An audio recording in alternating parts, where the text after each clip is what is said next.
Chairman, how are you, Chairman? How are you, sir?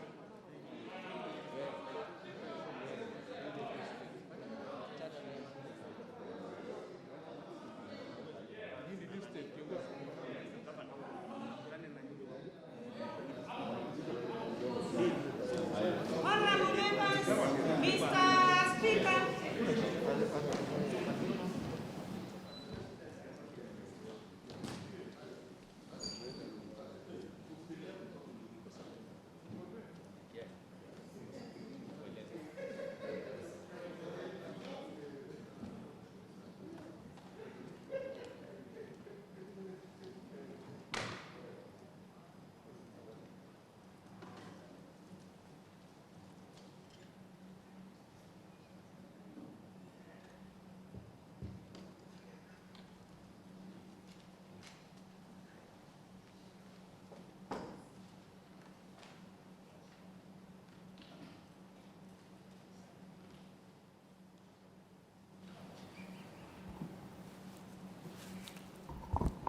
Na tuombe.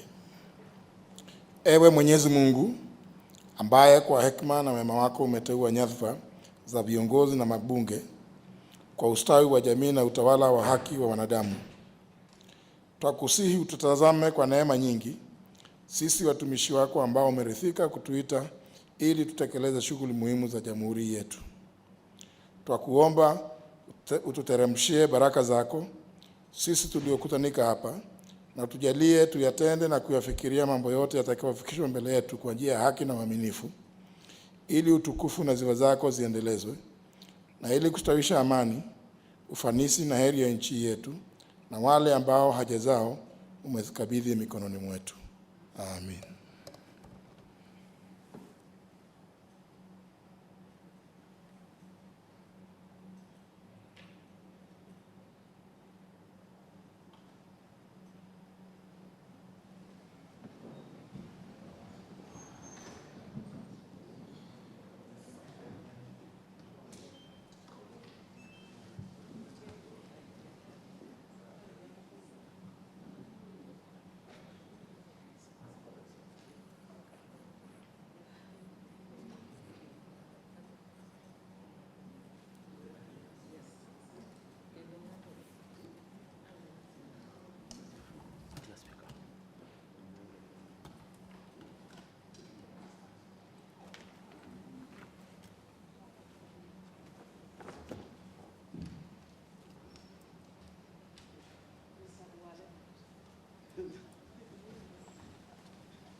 Order number 1, administration of oath.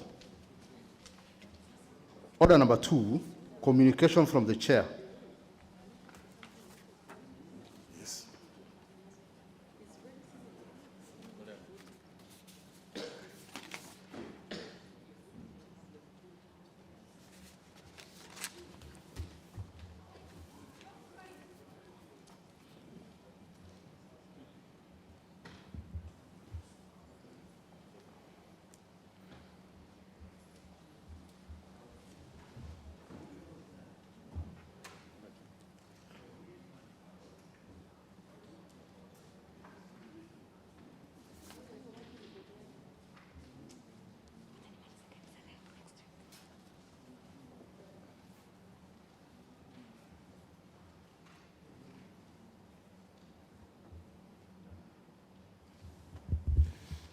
Honourable members, this communication relates that the fact that on Thursday, November 21st, 2019, the House passed with amendments the County Early Childhood Education Senate Bill number 26 of 2018.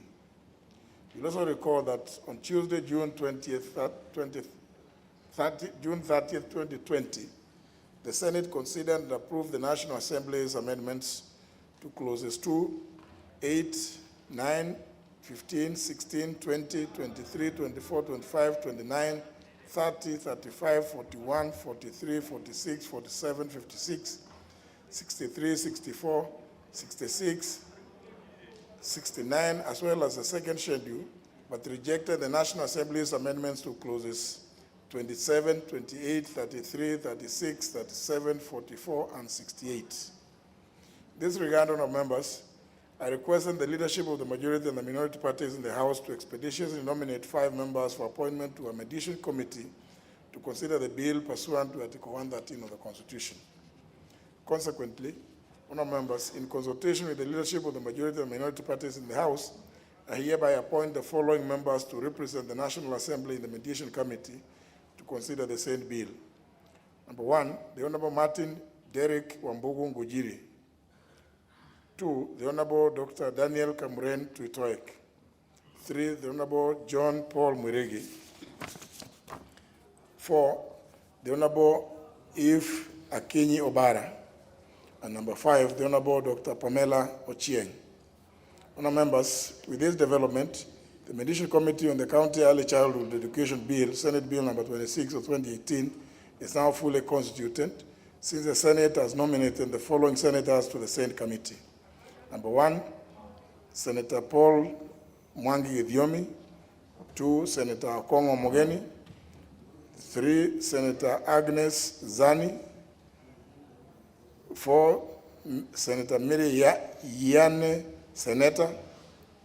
5, Senator Iman Farda Deko. Honourable members, it is advisable that in attempting to develop an agreed version of the bill, the committee confines itself to the aforementioned contentious clauses of the bill. I call upon the members of the committee to speedily embark on the process of developing a mediated version of the said bill in accordance with Article 113 of the Constitution. I thank you, honourable members.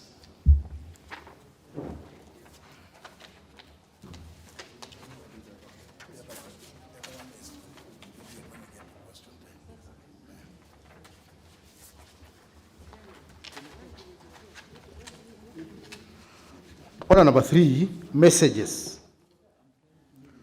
Order number 4, petitions. Order number 5, papers. Leader of majority or majority whip, as the case may be.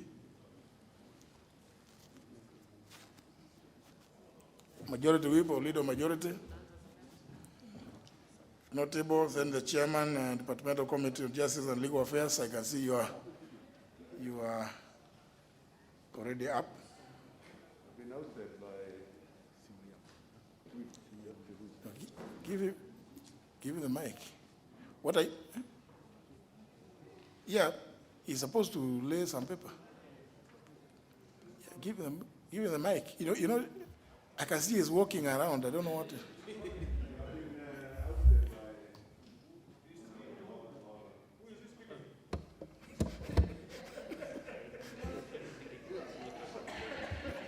The mic is already on. You'll be given the mic. There.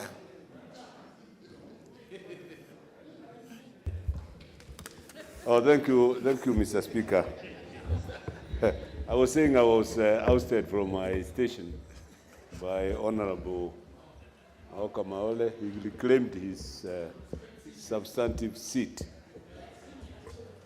Sir, nevertheless, sir, I beg to lay the following papers on the table of the House today, Thursday, October 1st, 2020, this session. Reports of the Departmental Committee on Justice and Legal Affairs on the reconsideration of the 1, Independent Electoral and Boundaries Commission, Amendment, Bill number 3, in the National Assembly, number 35 of 2019, and the Impeachment Procedure Bill, Senate Bill number 15 of 2018. I thank you, sir. I can say the paper indicates that the Vice Chair, Departmental Committee on Health, the Honourable Joshua Kutunia, or is it the chairperson herself?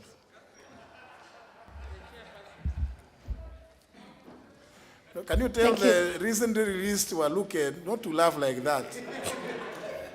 He may have been doing it in prison, but here we don't.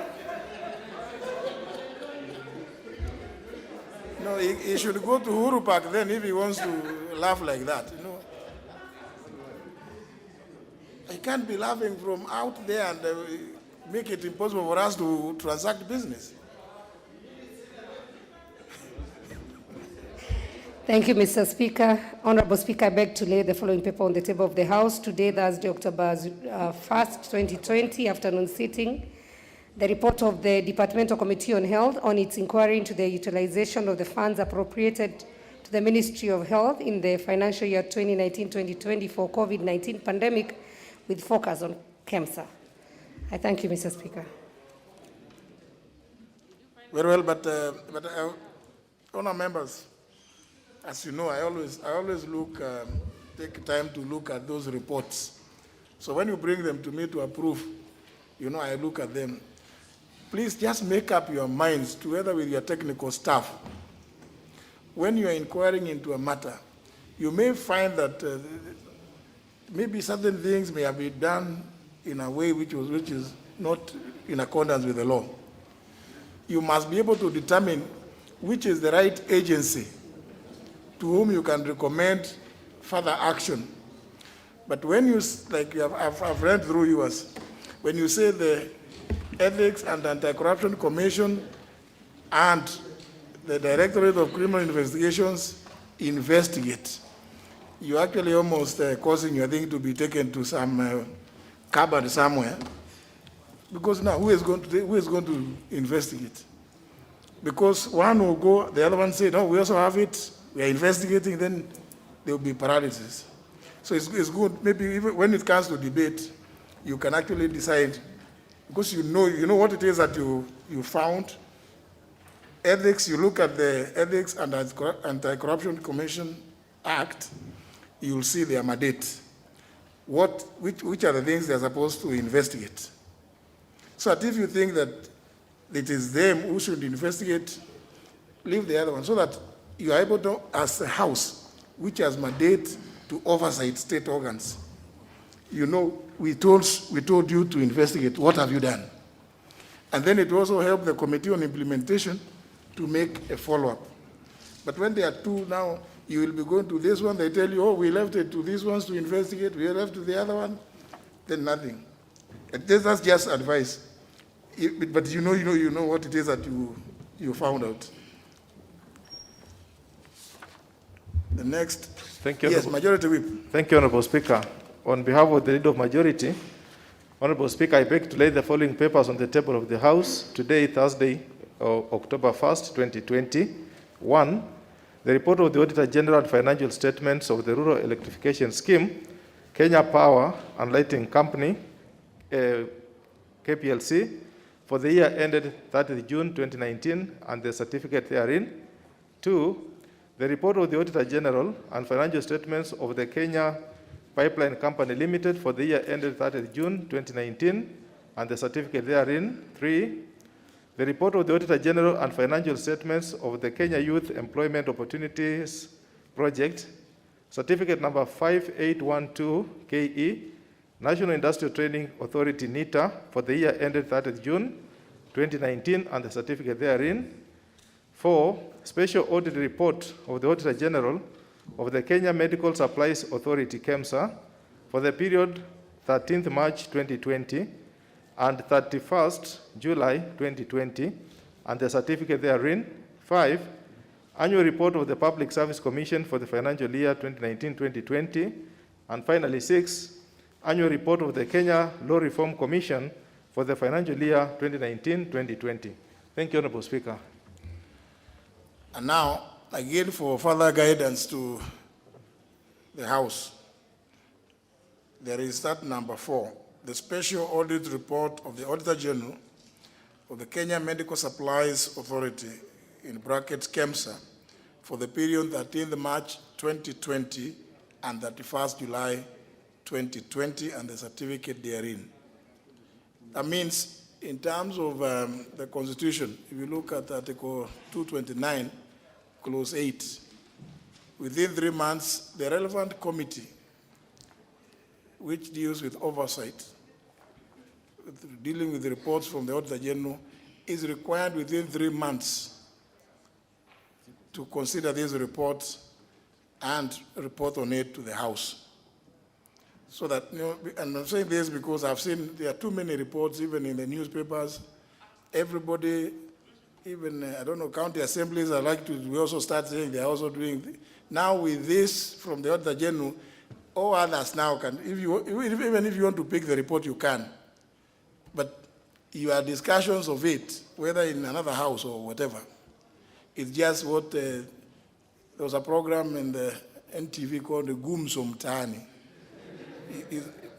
Now Public Investments Committee stands seized of the matter and is the one to report to this house, not to any other house. Because this is the house under Article 95, which has oversight authority over national state organs. And this body is a public parastatal. So with regard to the report from the Auditor General, you can discuss those other things about who wants to be employed where and things like those. And that's okay. It's for entertainment purposes, but for purposes of the things that the Auditor General is supposed to deal with. Now this matter must be, the Public Investment Committee must move with speed to tell the country what it is. That's what it is that has been done. Next order. Yes, order to work, yes, exactly. Order number 6, notices of motion. Honourable Chege, Sabina. Thank you, Mr. Speaker. Honourable Speaker, I beg to give the notice of motion that this House adopt a report of the Departmental Committee on Health on its inquiry into the utilization of the funds appropriated to Ministry of Health in the financial year 2019-2020 for COVID-19 pandemic, with focus on Kenya Medical Supplies Authority, laid on the table of the House on Thursday, 1st October 2020. Thank you, Mr. Speaker. Very well. Next order. Order number 7, questions and statements. From the outset, the second segment of this order, that is statements, the responses. The chairperson, the Departmental Committee on Environment and Natural Resources, you will issue these statements on Tuesday next week in the afternoon. So they will not be responded to today. I know a number of members have also traveled. So in fairness, the statement will not be issued today. It will be done on Tuesday next week. That is 6th. First question, member for Wudani. Honourable Mashako. Next question, member for Gilgil. Honourable Angari.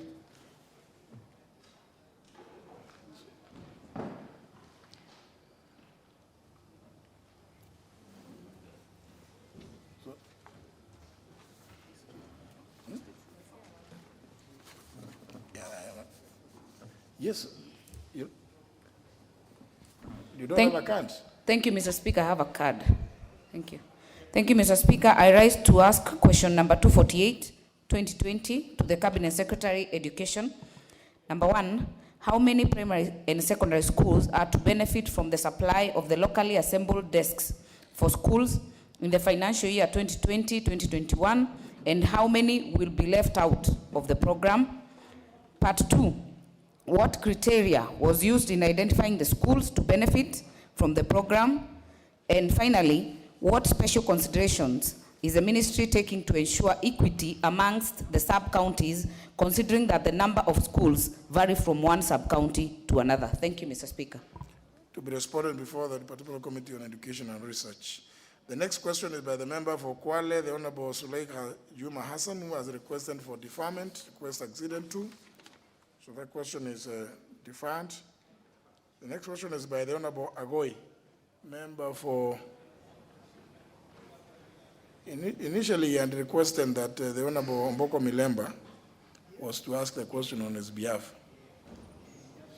But Honourable Omboko Milemba is also not there, so the question is also deferred.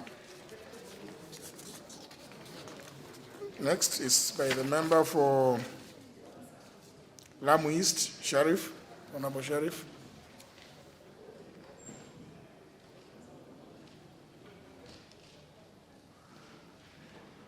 Why is it that members, when you have questions, just press the intervention button? It becomes a lot easier.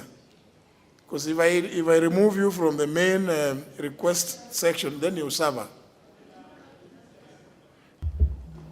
You know, I see members fabbling, and I think it's just fingers which are empty without counts. Just fingers touching some place. Thank you, Mr. Speaker. Mr. Speaker, I want to ask question number 252 of 2020. Could the Cabinet Secretary state when will the Kenya-Somalia border at Kiunga border points be open to enable trading among the residents of Lamu East constituency, noting that traders from neighboring counties are allowed to operate at the border point? Number 2, when will the residents of Lamu East be allowed to conduct business and trade activities along the Kiunga-Somali border so as to enhance cooperation and improve on their livelihood? Thank you, Chair. Question to be replied before the Committee on Education and Research. Is it? How? But that's what is indicated here. That must be national security, isn't it? How is it? Tiambati. You see?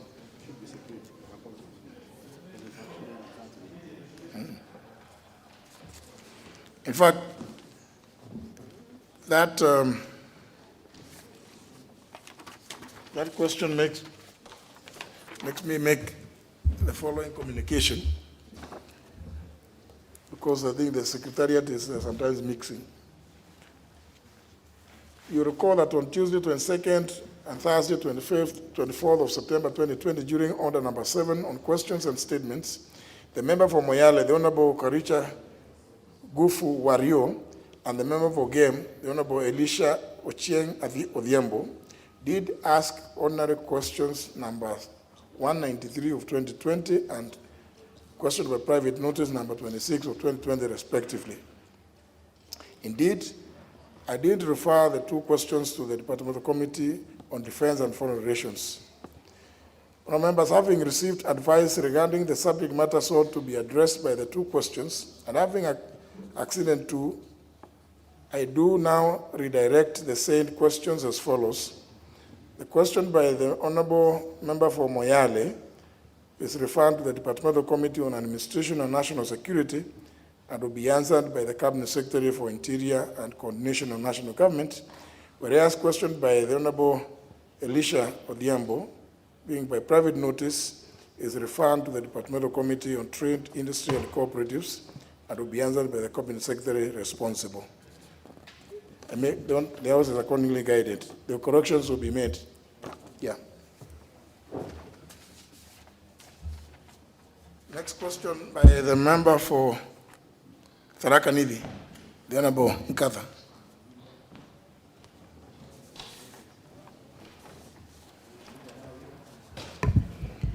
Thank you very much, Honourable Speaker. Honourable Speaker, I'd like to ask a question number 254 of 2020 in today's order paper, and it is directed to the Cabinet Secretary for Transport, Infrastructure, Housing and Urban Development. 1.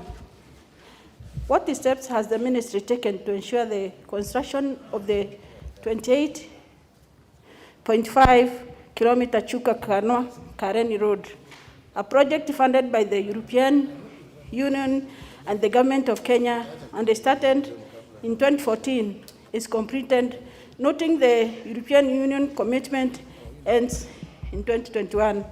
2. Could the Cabinet Secretary consider urgent improvement on the road, on the said road, as it is in the in a deplorable state before actual construction commences. Thank you, Honourable Speaker. To be responded to before the Transport, Public Works and Housing Committee. Next is the member for Bureti. Honourable Mutai.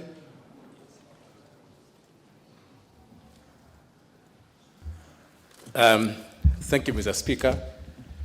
My question is directed to the Cabinet Secretary for Environment and Forestry. One, could the Cabinet Secretary explain what caused the delay in the construction of Boster Dam in Bureti constituency and Bomet County, which was funded through a loan agreement between the Government of Kenya and Exim Bank of China, which has since stalled despite having the requisite clearances from NEMA? Secondly, Mr. Speaker, could the Cabinet Secretary explain and provide details whether the Government of Kenya has commenced repayment of the loans for the said project?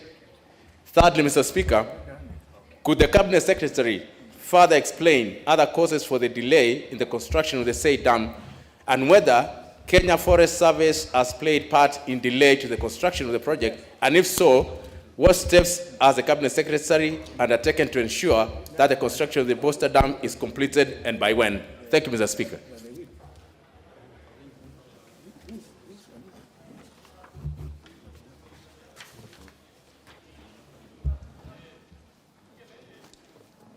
Question will be replied before the Departmental Committee on Environment and Natural Resources. The next question, which is the last one, was to be asked by the member for Wabuye West, the Honourable Dan Wanyama Sitati, who requested me to defer it, and I acceded to his request. There was a question. The member who was walking like he is in his constituency, I intend to defer it because of urgent matters that the House has to deal with just now. So, because the member for Wudanyi was not present when I called his question, it is deferred. Deferred. So that next time when you have a question, you'll be here at 2:30.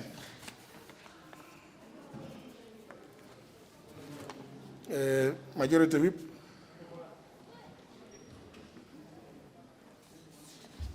Thank you, Honourable Speaker. Honourable Speaker, on behalf of the Leader of Majority, pursuant to the provisions of Standing Order 44-2A, I rise to give the following statement on behalf of the House Business Committee, which met on Wednesday, September 30th, 2020, to prioritize business for consideration.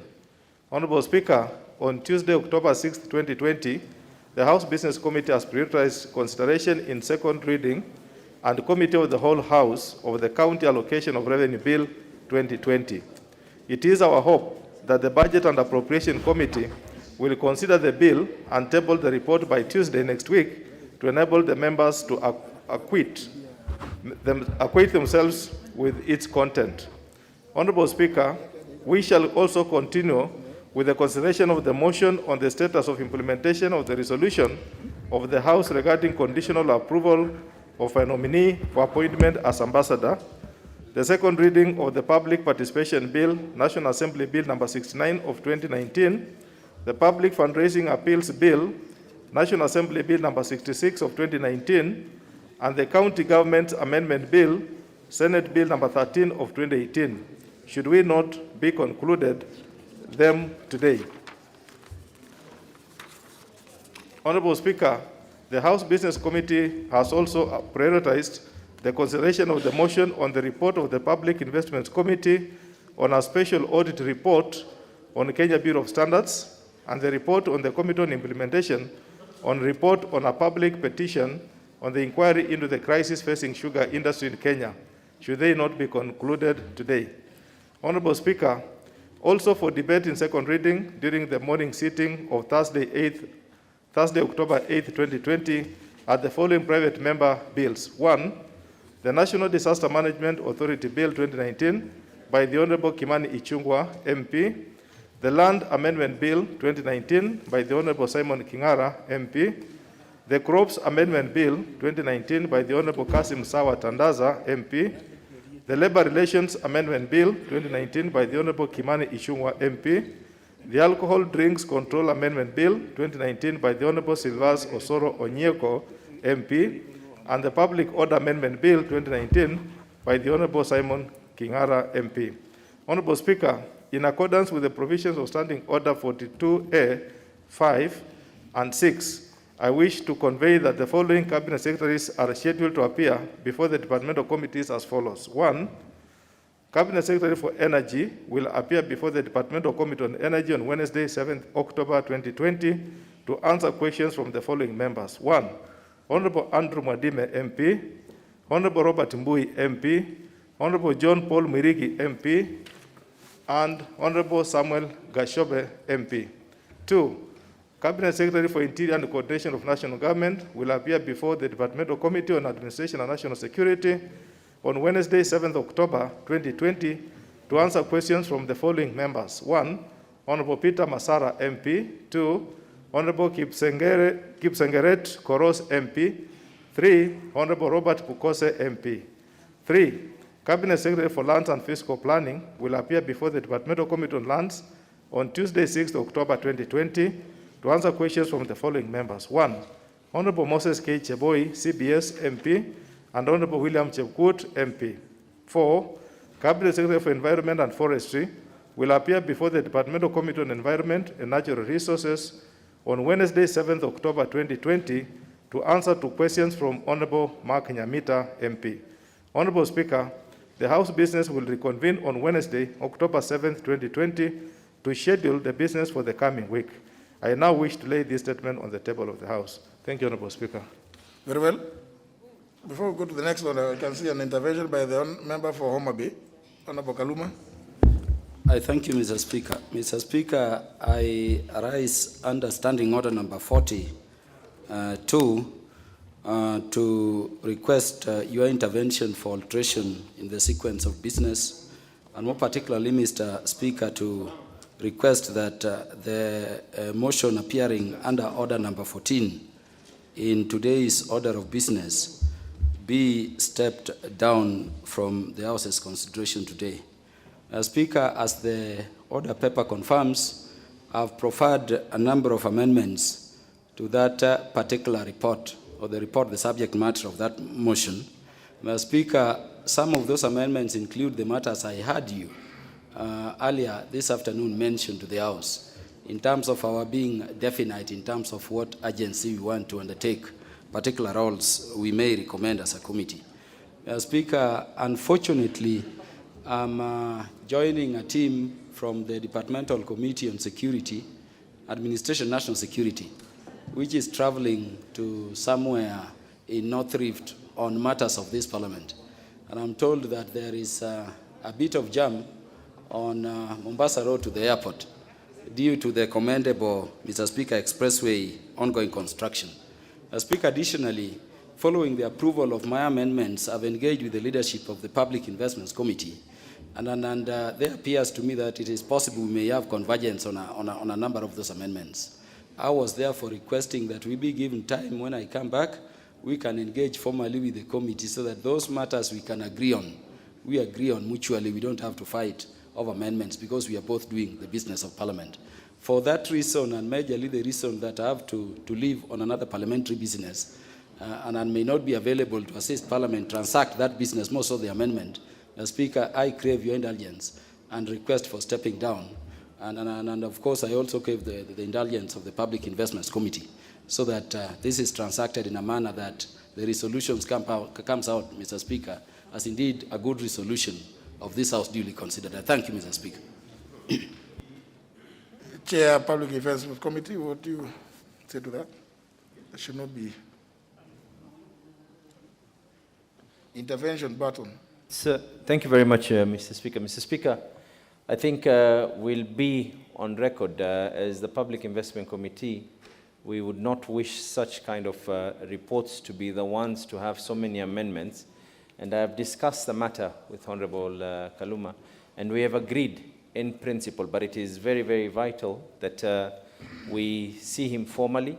And I think it is just a twist of wordings so that we can be able to each accommodate each other. So we'll request him that he comes back, travels safe and comes back by Tuesday first thing in the morning where we will sit with him as a committee, and hopefully House Business has said they're going to prioritize this report so that we can be able to transact on the same by Tuesday afternoon. Either Tuesday afternoon or Thursday, no? Or Thursday, whichever, one of those days, one of them anyway. Thank you. Very well. So that request with Honourable Kaluma, with the concurrence of the chair of PIC, is acceded to. So business appearing as order number 14 is stepped down, deferred to next week. Good. Leader majority, you want to, let me just put a question on this, go to number 8 and number 9, because they are very quick.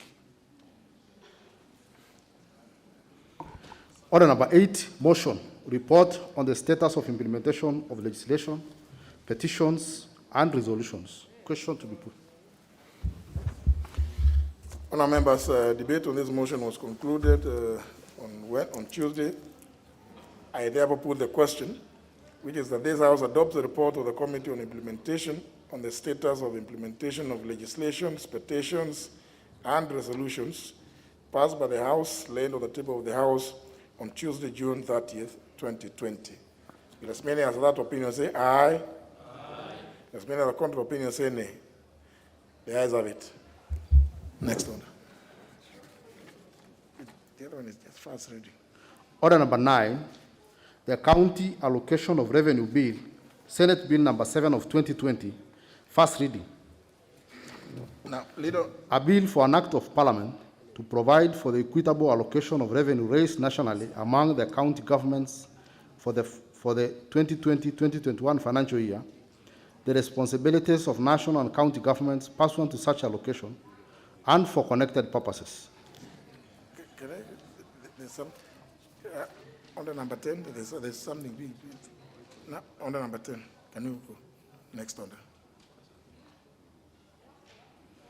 Order number 10, motion, the status of implementation of the resolution of the House regarding conditional approval of a nominee for appointment as ambassador. Honourable Kenta. Honourable Speaker, this is a very important matter. It has been appearing on the order paper severally. Honourable Speaker, the last time I gave the notice of motion was on the 19th of February 2020. And the motion itself is clear, as stated and was stated in the subsequent order paper. Honourable Speaker, in today's order paper, I have seen the motion listed. However, the framing of the motion is totally different from what we had actually given notice for. So in the circumstances, I'm unable to proceed with this motion unless it reverts to the original format that I had actually given to this House.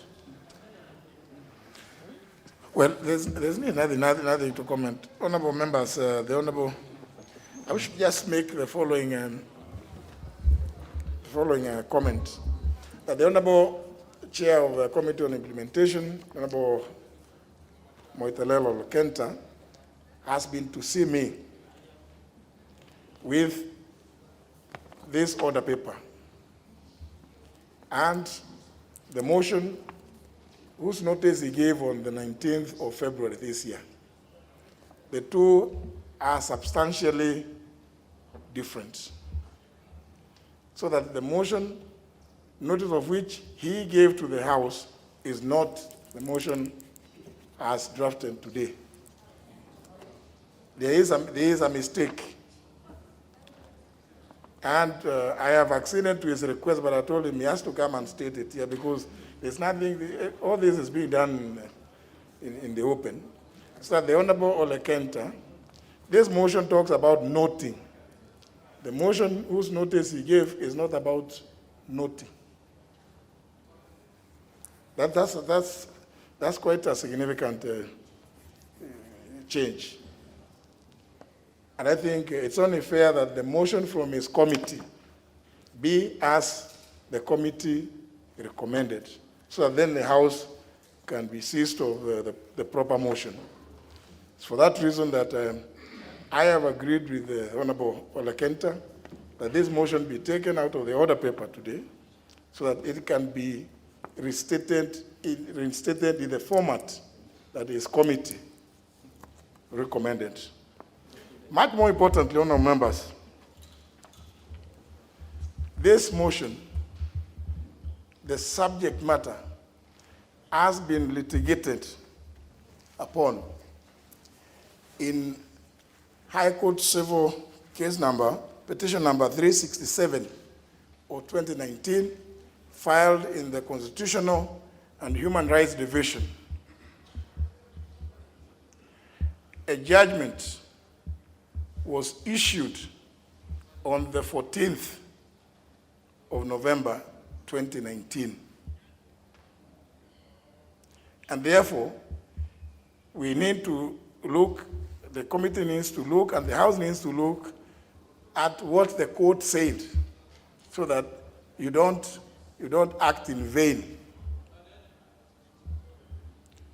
The court has expressed itself in certain ways. The judgment is available. I have been brought the copy of the judgment. So it is fair that as you debate this motion, you are also given the copy of the judgment from the High Court. It seems to me like the matter has already left the purview of Parliament. The matter is actually squarely in the executive. So the executive can actually do as, they can just look at the judgment and proceed to act as appropriate. But that is not for me to say. As you know, I have no vote. You look at the judgment, because it's not a judgment of yesterday. The judgment was delivered on 14th of November last year. And it's clear. In that decision, the High Court, Justice Macau, agreed with the original decision of Parliament and confirmed it. So you may wish to ask yourself whether you need to revisit. It is perfectly within the power of the House, after 6 months, which it is, to revisit. I mean, all these are parameters to be considered. But I think it is good for the House to take cognizance of the decision by the court, so as to see whether indeed it is a matter that the House needs to revisit, or is a matter that the executive needs to proceed without necessarily involving the House.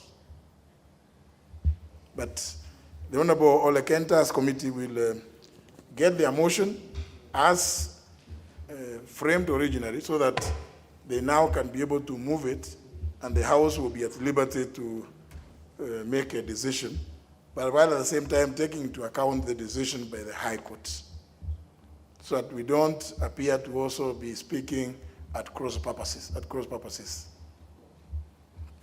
So that business also is taken out of the order paper for the reasons that I have given, and because the Honourable Kenta has been quite concerned that the motion as drafted is not the motion his committee came up with. And it cannot be that we come and give him a motion which he is not able to prosecute, because this is not his motion or the motion of his committee. Let him get the motion as they are framed and bring it to the House. The House is accordingly advised. So we'll move to the next order. But the Honourable Duale, you wanted to raise an issue. Or we go to let the order be read out. Yeah. Procedure.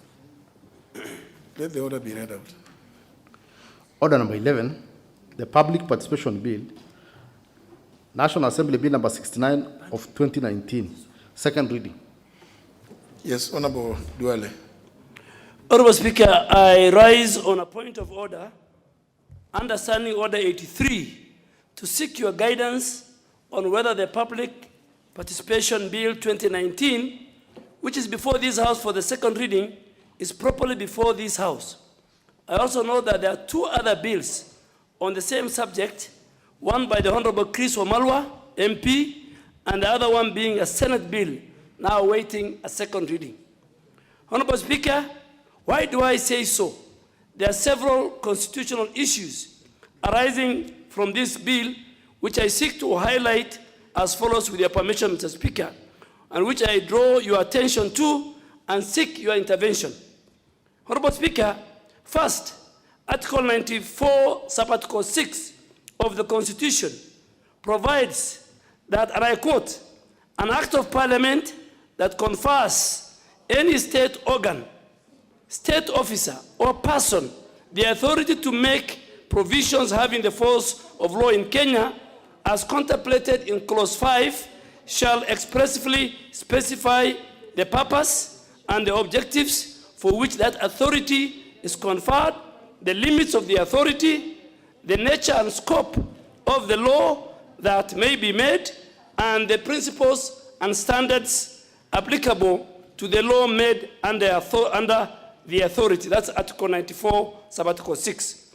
Honourable Speaker, Clause 13 of this bill, which is before the House, confers upon the Attorney General the power to make regulations to implement this bill.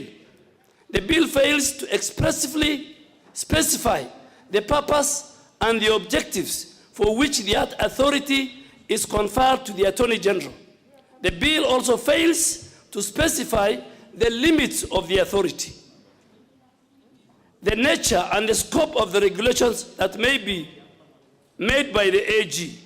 It also fails to state or to set the statutory principles and standards that are applicable to the law made under the authority. I draw your attention, Mr. Speaker, to this fact, which may render this bill as unconstitutional as it may offend Article 94, Subarticle 6 of the Constitution. Honourable Speaker, further Standing Order 118 requires any provision on delegated legislation to be in a distinct, clear part defined as provisions on delegated powers. Clause 13 of the bill, Mr. Speaker, is not in a distinct part, but is a mix-up with other provisions. For this reason, the bill flouts our own rules of procedure and should not be allowed. Honourable Speaker, secondly, Article 124 of the Constitution spells out the authority of this House, this august House, to define its own rules to govern through the standing orders, its proceedings, or rather for the orderly conduct of our proceedings. Very interestingly, Mr. Speaker, what the bill before this House is doing in Clause 13 is to confer upon the Attorney General with the powers to prescribe for this House how it should conduct its public participation. This cannot be possible as it is an affront to Article 124 of the Constitution, as this bill is asking the House to oust its powers and vest them on the Attorney General, an office placed in the executive. One arm of government, Mr. Speaker, cannot, let me repeat, cannot prescribe rules for the other arm of government. This also offends the constitutional principle of separation of powers. Thirdly, and lastly, Honourable Speaker, you will observe that the matters contained in the Public Participation Bill seeks to provide for the manner in which this House shall conduct its public participation process. Suffice to say, Mr. Speaker, these are matters that are, to a good extent, are already provided in the Standing Order 127 and 128 expressively. And if this House or the country feels to make it more clear and improve it, then it should be done by amending Standing Order 127 and 198, not to create an act of parliament. Mr. Speaker, to what extent, therefore, can this House legislate on matters that are purely procedural through an act of parliament? That's what we are doing in this bill. That's what this bill is doing. And I first wanted to oppose it last week. But later, after reading it, I have realized even it's very constitutional. We cannot legislate our own procedures. Public participation is a function of this House, Mr. Speaker. Is this not a negation of Article 124 of the Constitution? To give an example, Mr. Speaker, can we pass a bill on how to elect the Speaker, or the Deputy Speaker, or the chairpersons of committees? Yet these are matters that should be contained in the standing orders. The judiciary, Mr. Speaker, for example, or for instance, provides such matters as fair hearing, court proceedings, how they should open to the public within its internal procedures called civil procedural rules. And I'm sure Honourable Tiende, Honourable Mili, the lawyers in this House will agree with me. The judiciary have their own civil procedure rules. Why do you want to expose the future Houses of Parliament to vagaries of statutes?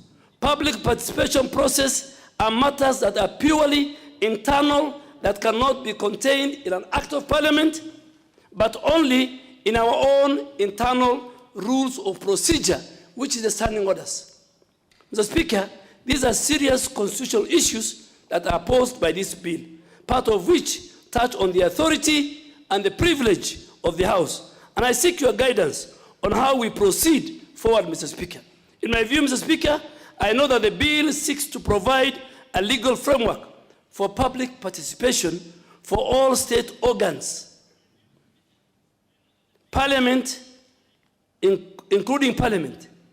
One of the possible ways to cure this could be, Mr. Speaker, is to expand the provisions dealing with the public participation in Parliament, if possible, and legislate other organs if we must. If we must, but we cannot legislate, give our function within the reading of Standing Order 127 and 198 to the Attorney General, to the Executive, to tell us how we should conduct public participation.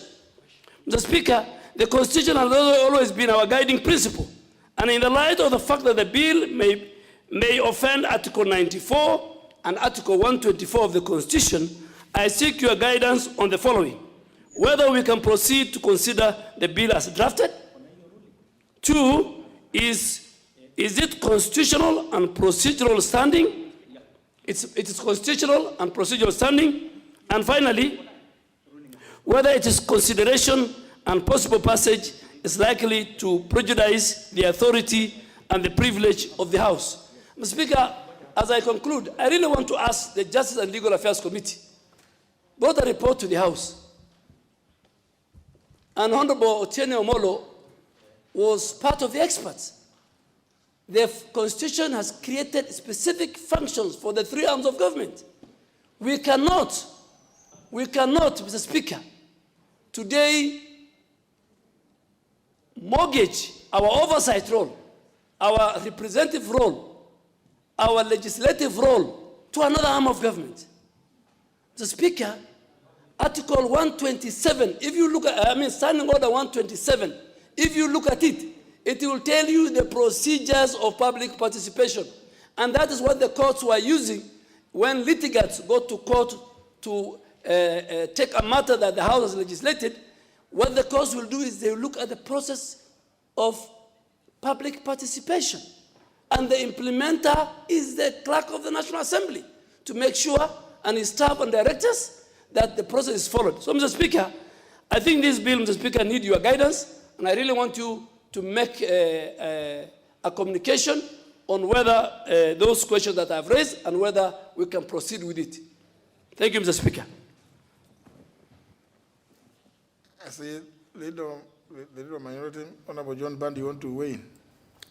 Thank you, Mr. Speaker. Mr. Speaker, I think what Honourable Dwale has raised is very fundamental, and I think it requires your ruling. But before you make your rulings, Mr. Speaker, I just had the following comments to make. Number one, I think our rules procedures, standing orders, very clear about about issues of constitutionality of any bill or motion, that at any stage, Mr. Speaker, even at the committee of the whole House, or even at the third reading, Mr. Speaker, if a bill is found to infringe the provisions of the Constitution, you can still make a determination to have that dealt with at that stage.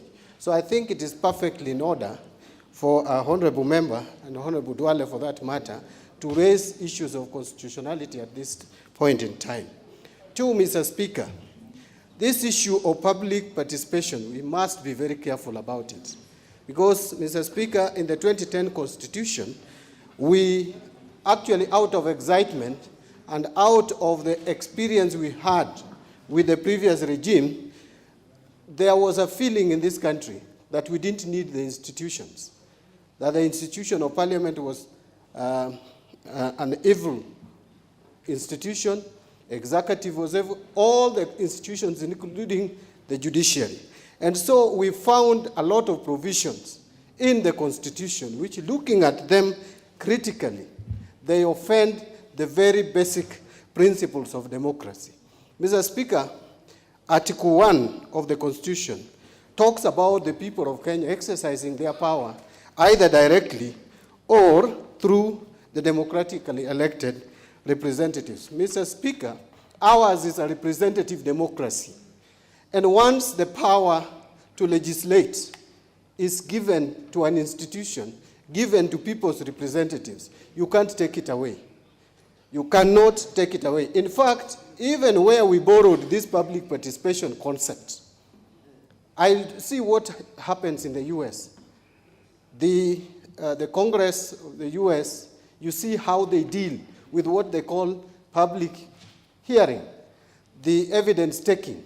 It just simply means the committee, public committee sittings, where witnesses are invited to appear before the committee. And in this case, witnesses is anybody. So, Mr. Speaker, let us not take the responsibility of Parliament and give it to another institution. This is a representative democracy, and there is no taxation without representation.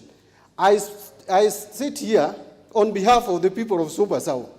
It is expected that when I speak, the people of Super South have spoken. And whatever decision I take, they have endorsed. If they have a problem with the decisions that I make for the 5 years, they have another way of getting me out and electing someone who would represent them more effectively. In fact, even in law, although it is very difficult, we made it very difficult, but there is a recall clause that if your constituents see you persistently and continuously making decisions that they don't like, they would get you, they would recall you. And Mr. Speaker, some of us who are making some mistakes here and there, you should be careful because you can be recalled. Mr. Speaker, I think something that Honourable Duale has raised, we should not lose sight of, is Article 124. Article 124 recognized that this is an independent arm of government. And we are the only ones who can make rules, procedures, and regulations which govern our operations as a House. You cannot take such a responsibility and bestow it onto another arm of government.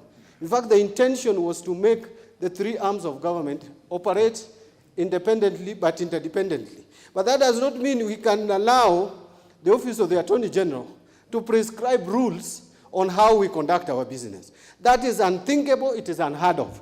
In fact, if we start on that trajectory, we are compromising the very cardinal principle of separation of powers in the three arms of government. And Mr. Speaker, it is important, and I want to thank Honourable Duale for being vigilant and spotting that that is a serious anomaly. That cannot be corrected by subjecting it to a vote, Mr. Speaker. Because again, the argument would be that if we are not happy with it, then we disapprove it. But a vote can go either way. So a matter that's really a provision in the bill that offends the Constitution cannot be subjected to a vote, Mr. Speaker.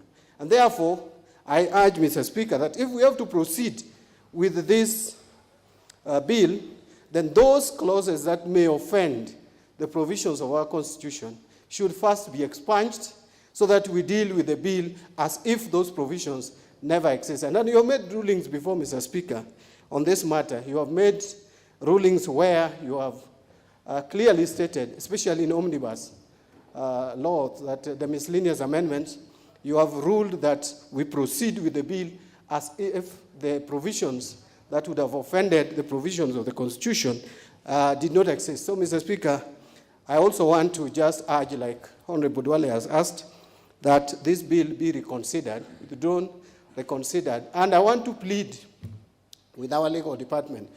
We have a very good legal department, Mr. Speaker, I must admit.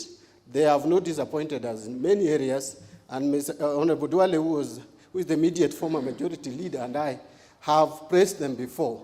But I think they should be very keen on these provisions in our laws, especially at the pre-publication stage, scrutiny, so that we don't end up with provisions in our bills which offend the Constitution, because we may not spot them like we have identified the ones that have been identified today. Thank you, Mr. Speaker.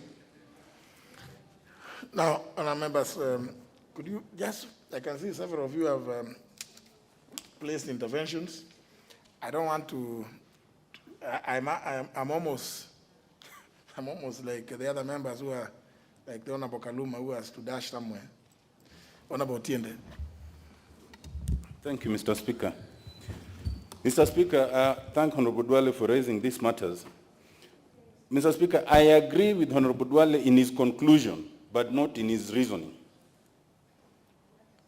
Mr. Speaker, while I agree first that Parliament cannot be infringed by taking jurisdiction that belongs to Parliament and placing it on the executive, as perhaps suggested in the draft section 13 in the bill, I must point out first that this would not be the first bill where Parliament has donated powers to make subsidiary legislation to the Attorney General. So it is precedented.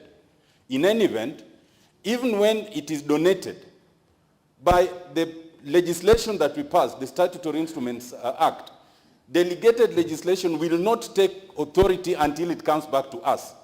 So eventually, we give the stamp of approval through our Committee on Delegated Legislation. So on the face of it, I would not take that as offending the Constitution.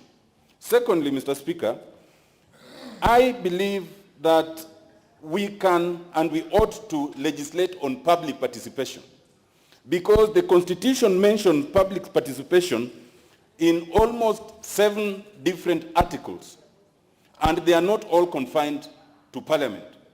And therefore, when we seek to make this legislation, we do not seek to make it only for ourselves. We seek to regulate it also for all the others. And the reference articles is Article 10, Article 69, Article 118, 184, 196, 201, and 232. So by itself, I would not take that as an infringement. We really need a law on public participation. But I would agree with Honourable Dwale for a different reason. I actually intended to raise this. Mr. Speaker, last week when this bill was moved by Honourable Kizito, I heard the members who submitted, and I immediately realized the confusion. Most members were actually submitting on a different bill. They were making submissions on the Public Participation Bill number 71, which bears the name of Honourable Wamala. But the one before this House is Public Participation Bill number 69. And this confusion, therefore, underpins why perhaps we need to step back and rationalize this. First of all, we have 2 bills. Some of the provisions, for now, those 2 first, some of whose provisions do not tally. It may not be in good order to proceed to debate that bill and either pass it or not without rationalizing it with the others. Mr. Speaker, secondly, you'll remember that only last week you communicated and indicated that Public Participation Bill number 2, which must be another number 2, is also pending before the Justice and Legal Affairs Committee. That would make it, those makes them 3 now. Mr. Speaker, I would therefore agree with Honourable Dwale that it may be necessary to rationalize these bills in terms of content, in terms of which committee, so that when we discuss one bill and come to a good conclusion. I submit, Mr. Speaker. So I don't think whether this is not a very complex matter, because, you know, we all know, as the Honourable Tienda Molo has said, the one public participation, though not expressly that way, begins at around Article 10 on national values in clause 2, participation by the people. But Chapter 8 of the Constitution is on the legislature specifically. And that's why you find Article 118, Part 5. So it is important that even as I want to agree with the Honourable Otienda Molo that there is need, especially given that there is already standing under 127, which is quite elaborate, on now Parliament, not the rest. The rest of the people, and Honourable Kimunya, Honourable John Bandi will recall that actually this week and the other weeks, we have been grappling with an issue which is very clearly stated in the National Honours List Act, or something like that, which requires that the three committees from the judiciary, from Parliament, and from the national government publish the names of those whom they propose to forward to the President for consideration, under Article 132 of the Constitution. It's only the Committee of Parliament that publishes, in keeping with the dictates of Article 118 particularly, because 118 on public participation is a directive to Parliament. But apparently, which is the reason I agree that with Honourable Otiende Amolo, it's like all the other arms of government, for them, public participation is non-existent. Even where the laws have been very clear. So even we in Parliament must also be careful how much it is we want to, you might want, or you want this procedure, this particular, you want to control your own procedures. That's what 124 says. Each House of Parliament has the power to make, to form committees and standing orders, prescribe standing orders for the orderly conduct of business. But that way, that orderly conduct of business must include public participation, which is directed by Article 118. So I think there may be need for us to think through this and to see how much it is, how much more do we want to do. And these three bills, there's one from the Senate, there's one from the Honourable Amalwa, and then there is this other one. We must make up our minds. What is it that we want? You might want to state public participation that the judiciary shall do this or the other. Then they will come and tell you, forget. We don't operate that way. You're bringing a cake things. Honourable Amalwa, please, 2 minutes, because I really must get out of this. Thank you, Mr. Speaker. Mr. Speaker, this bill on public participation, we had a lot of litigations, Mr. Speaker, going around, and everywhere they are quoting public participation. We really lacked a clear framework, Mr. Speaker, on how this public participation should be done. Particularly when you go to the counties, Mr. Speaker, the governors select few people here and there. And I do agree with what Honourable Dwale has said. The main intention, Mr. Speaker, of this bill, actually it was not so much to do with Article 118 of the Constitution, which talks about the legislation, which is this Parliament, because that can be done within our standing orders. Mr. Speaker, my request is, on the way forward, when we have three bills, it is actually important that next time we should sit down together and harmonize and integrate it into one bill. First and foremost, I was very shocked last week or the other day, Honourable Tienda Molo was analyzing the bill under Chris Wamalwa. Then I told him, I don't think the bill on the order paper, it is my bill. And he never spoke about it. And I said, this must be a different bill. And when he looked at it, we saw it's Committee of Broadcasting. We thought maybe it should have been even the Committee of JLAC, not even broadcasting. And Honourable Justice Kizito himself, because he's just also a new member, and we made today a new chair, actually, is a new chair.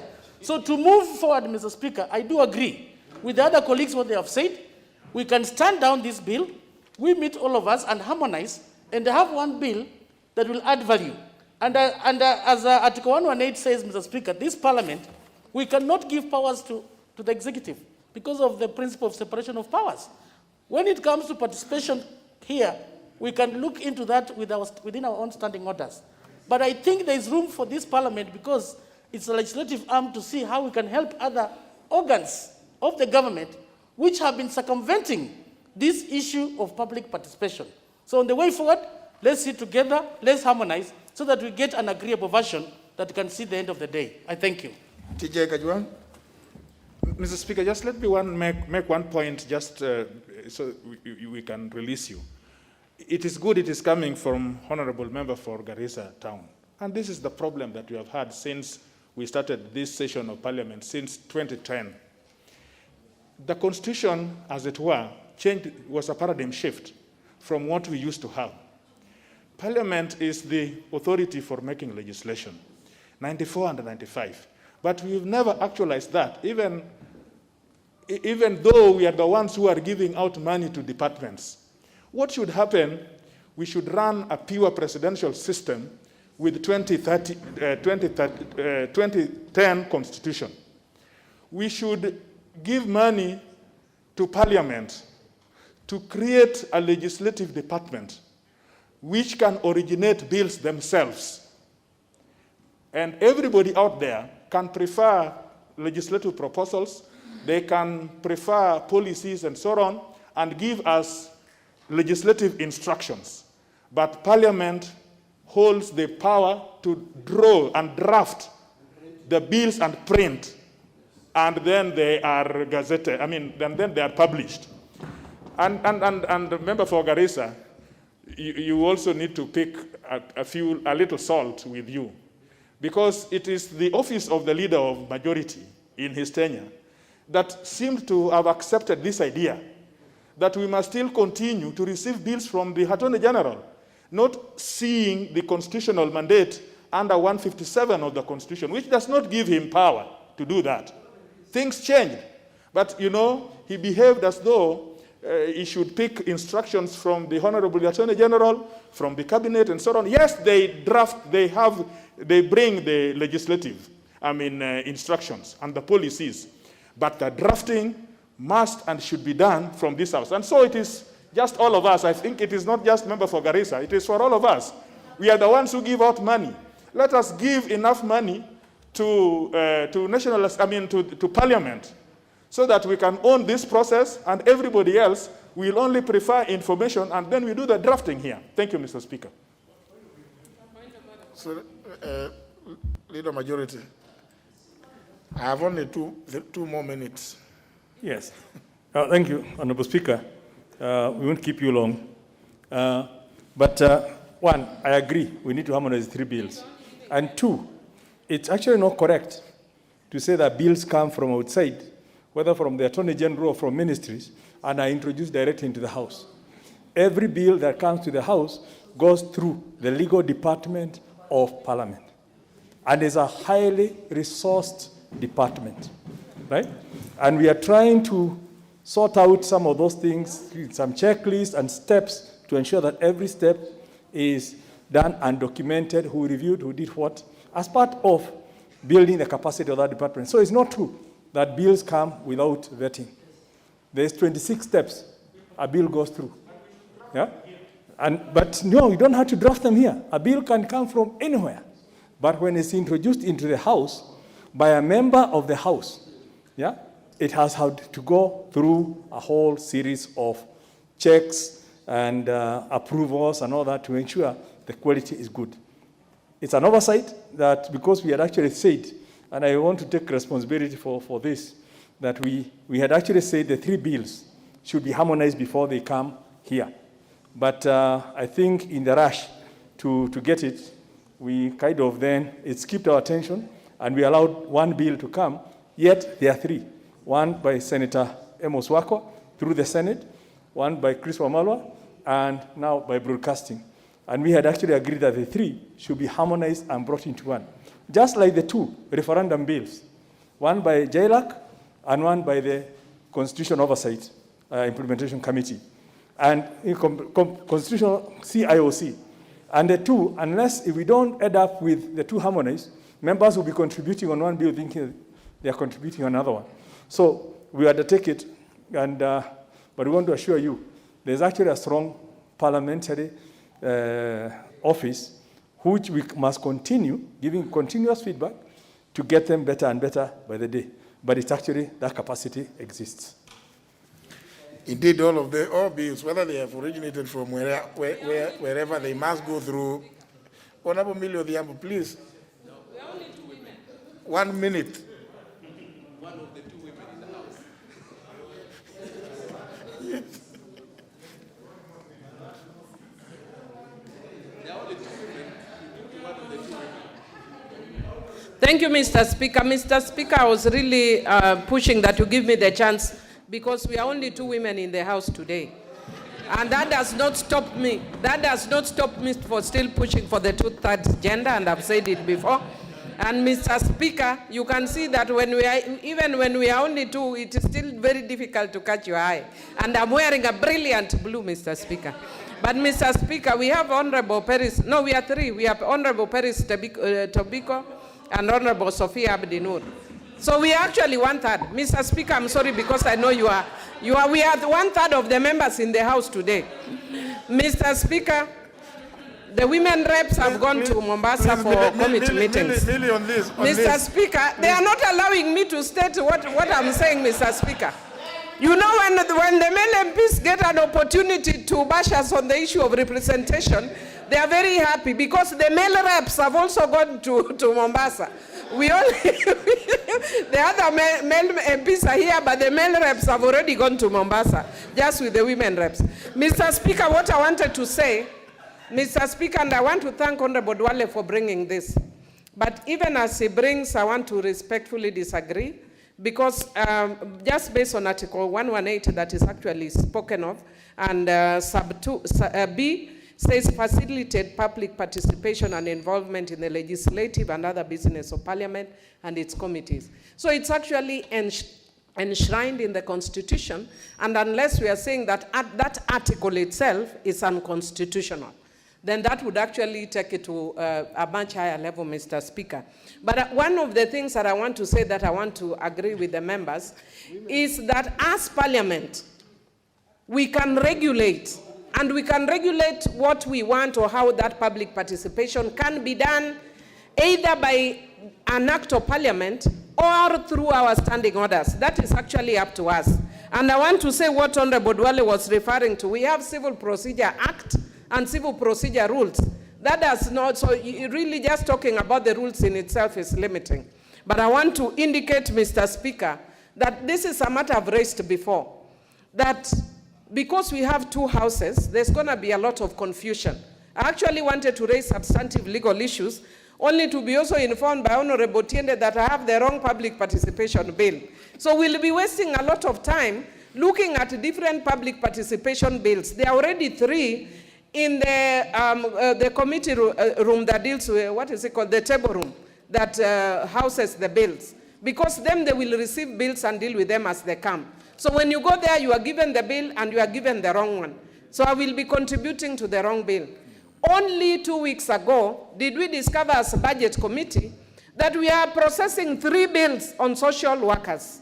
There's one that has been brought by a member from Machakos County, I forget his name, that had already passed through budget. There's another one that has already also passed through budget that's tweaked a little from that. And then at that point, we're looking for a 3rd one by Honourable Gladys Wanga. So we put it aside so that we can be advised how to move, because there are 2 that have already passed the budget process, and then we are dealing with a 3rd one. I am dealing with a reproductive health care bill, which I'm sponsoring, which is before budget committee, And in Senate, Honourable Kihikas is in the second reading. Mr. Speaker, personally, I don't mind letting go of mine once we harmonize, because in any event, I've already brought many other bills. But can we find a way of harmonizing? And I would request the House leadership to deal with this very speedily, because then we are not using our time very prudently. Because in budget now, we have dealt with the three similar matters. Public participation, again, we actually have dealt with most of them. Until sometimes you get a sense of deja vu, Mr. Speaker. So, Mr. Speaker, I know the members are in a hurry, so I'll leave it at that. But please, can the House leadership help us, sort of urgently? Thank you.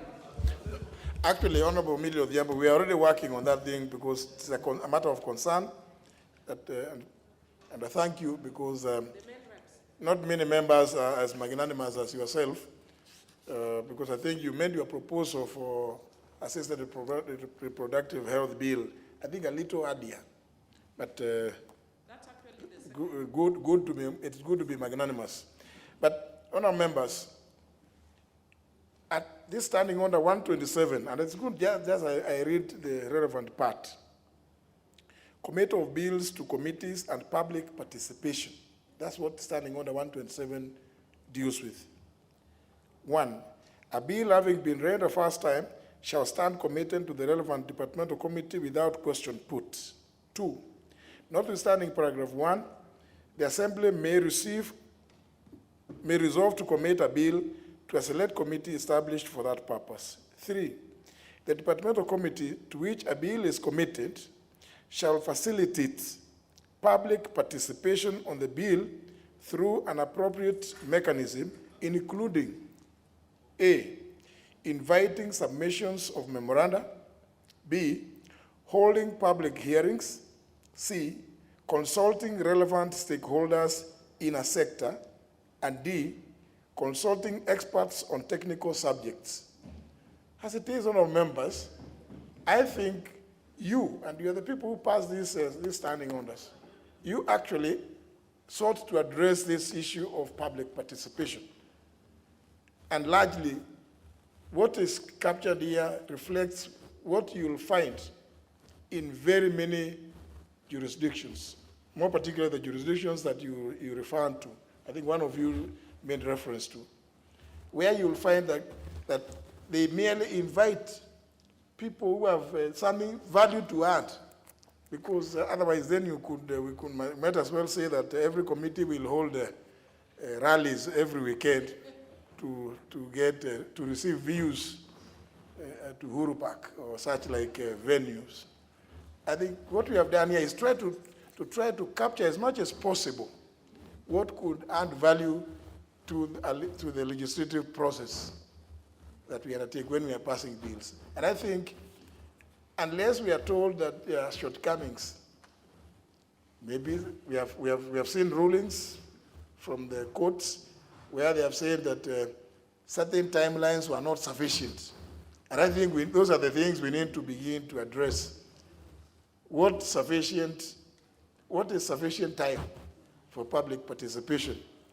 Not what the budget committee in the last parliament was doing, going to villages and promising bridges and funny roads. Surely, I mean, in the budget making process, when you say that you are going to receive views, and all you get is people crying that, there was locust, there was sese fly in this area now.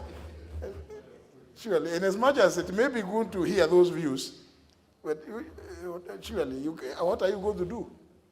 The budgets are not made that way. That should have been, even the other arm was supposed to do public participation in coming with the proposals on budgetary allocations.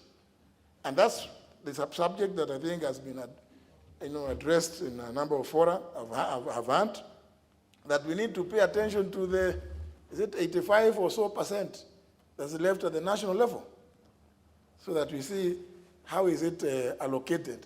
But again, it is you, this House, which must deal with that. It is you indeed, through the various departmental committees and through the Budget and Appropriations Committee.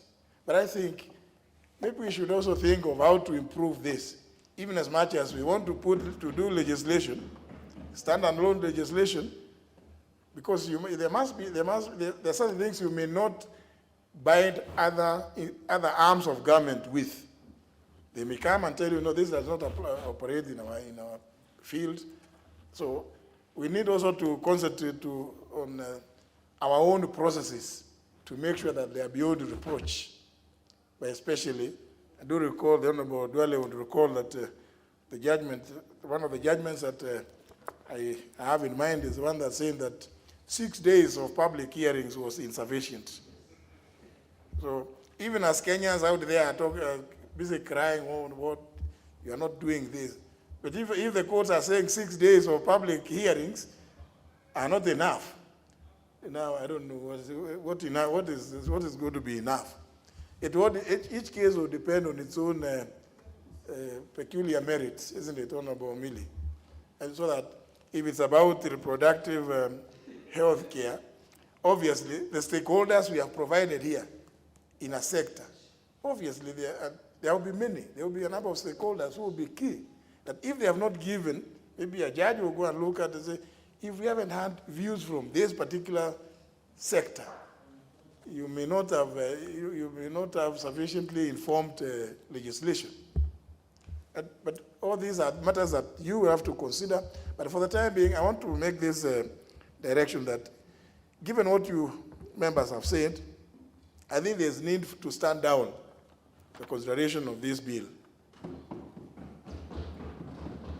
If only also to allow me to address the issues that you've raised, and specifically the Honourable Dwale, but also to consider that issue of 3 bills dealing with the same subject matter.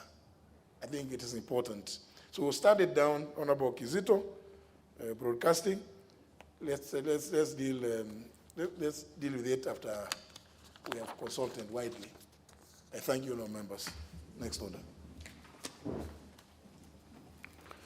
Order number 12, the Public Fundraising Appeals Bill, National Assembly Bill number 66 of 2019, second reading.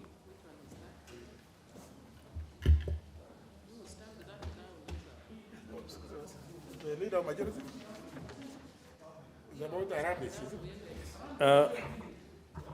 it? Honourable Speaker, the chair person of the Constitutional Implementation Oversight Committee, who was supposed to be moving this bill, is tied in on committee matters, and has requested that we step it down until next week, when he'll be available to move it. So this order, with the indulgence of the House, is actually stepped down. Leader of Majority, I acquiesce to your request, and I direct that the business listed as number 12 be stepped down. Next business. Order number 13, the County Government's Amendment Bill, Senate Bill number 13 of 2018, second reading. Honourable Speaker, Majority. Again, the chairperson of the Departmental Committee on Administration and National Security is actually out of town. They've traveled to Kisumu, I believe, and on committee work, and he had requested that we move this business to next week. And again, between number 12 and number 13, the anticipation was number 10 and 11 would take up most of the afternoon. So, and because of the people traveling, which is an issue that we have agreed and discussed within liaison on how to avoid interference with business on Thursday afternoon because of the travel by the committees. We're suffering from this because of committees traveling. So, again, with the indulgence of the House, I'd like to have this one stepped down. Leader Majority, I acquiesce to your request and I direct that the business listed as order number 13 is stepped down. Order number 15, the County Statutory Instruments Bill, Senate Bill number 21 of 2018, second reading. Honourable Speaker, again, for similar reasons of travel on committees, the chairperson of the Public Investments Committee, and who has been very keen on moving this motion,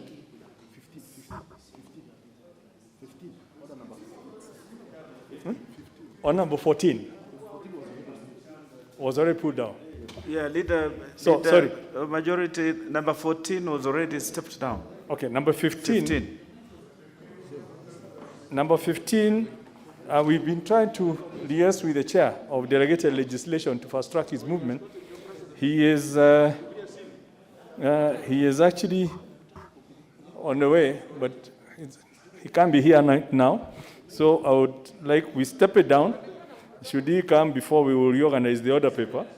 But for now, I would like to ask that business be stepped down.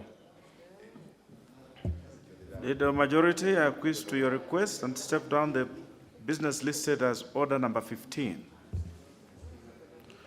Order number 16, the Statutory Instruments Amendment Bill, Senate Bill number 24 of 2018, second reading. Leader Majority. Sadly, Mr. Speaker, there is the same chairperson on Committee of Delegated Legislation who was moving number 15 and number 16, and for the same reasons of not being here or his business having been reached when he's not here, I would like to ask that the same be stepped down. I direct that the business listed as order number 16 be stepped down as requested by the Leader of Majority. Order number 17, motion, report on a public petition on the inquiry into the crisis facing sugar industry in Kenya.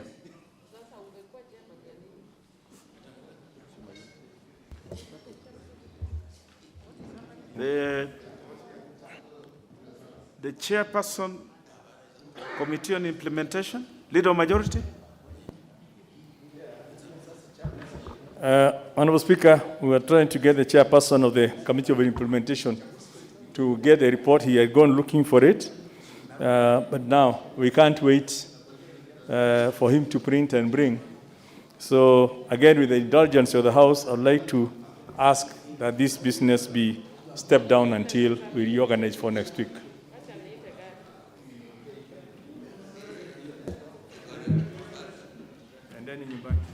I direct that the business listed as order number 17 be stepped down as requested by the Leader of Majority. But Leader of Majority, I think looking at the way this order of business has gone this afternoon, I think it would be good that the chairpersons should be a little more,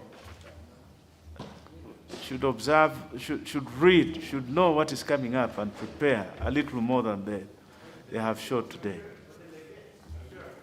Or delegate. Yes, there are many capable members. I see my brother, the Honourable Sotsi, was very prepared to prosecute the business listed as number 17. If his chair had delegated to him, I'm sure he would have done justice to that business. I'm also present. I am also here. And the Honourable Millie Odhiambo, of course, the Honourable Millie Odhiambo, the member for Suba,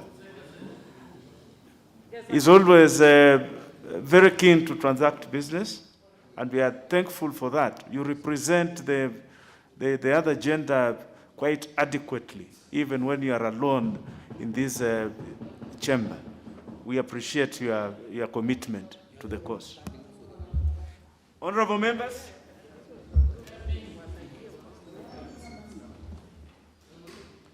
The time being 3 minutes past 4 p.m., this House stands adjourned until Tuesday, the 6th of October 2020 at 2:30 p.m.